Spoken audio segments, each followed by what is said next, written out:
প্রবল ভাইকে সংসদে আনলে ভোটের পরে আমরা এই আহ্বান ব্যক্ত করছি আমাদের ভলান্টিয়ার। বিসমিল্লাহির রহমানির রহিম।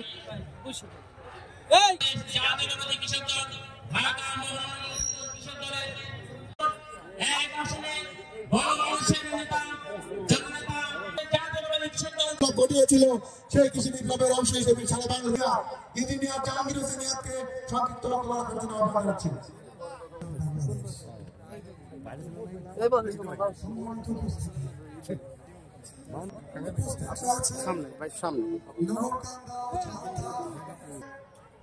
বিভিন্ন সাধারণ মন্ডলী উপস্থিত রয়েছে, সাধারণ সম্পাদক মুরাদ হোসেন মুরাদ ভাই, জেলার অন্যান্য নেতাকর্মী, সভাপতি আমার অত্যন্ত আপনজন, এই প্রত্যাশা ব্যক্ত করে আমার সংক্ষিপ্ত বক্তব্য শেষ করছি।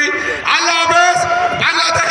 আমি বলে যাচ্ছি বক্তব্য রাখবার শুধু সংক্ষেপে বলতে চাই, 25 সালের নভেম্বর ডিসেম্বরে যে নির্বাচন হবে সেই নির্বাচনে আপনাদের নগরগঞ্জার সালতার থেকে বিএনপির ক্যান্ডিডেট হবে ইনশাআল্লাহ শহীদুল ইসলাম বাবু। আমি আসলে না করতে পারি না, আমার ঢাকায় একটা আমি এখানে হয়ে যাব, আপনাদের সাথে দেখা করে যাব। তো এতটুকু বলি যে আমরা জানি এবং এটা আমাদের প্রতিষ্ঠাতা শহীদ বিএনপির প্রতিষ্ঠাতা শহীদ প্রেসিডেন্ট কাউকে রাজনীতির কারণে হামলা করেছি, মামলা করেছি, নিপীড়ন দিয়েছি, এই রেকর্ড আমাদের কোনোদিন নাই। আমার বান্ধবীরাও ছিল না। ঢাকা থেকে লোক ভাড়া করে আনে যে আমি কৃষকের সন্তান, কৃষকের সন্তান কিভাবে নেতা হয়, কিভাবে এমপি হয় বলেন? আমি একজন কৃষকের সন্তান, আমার দাদা কৃষক ছিল, তার বাপ কৃষক ছিল, তার বাপ।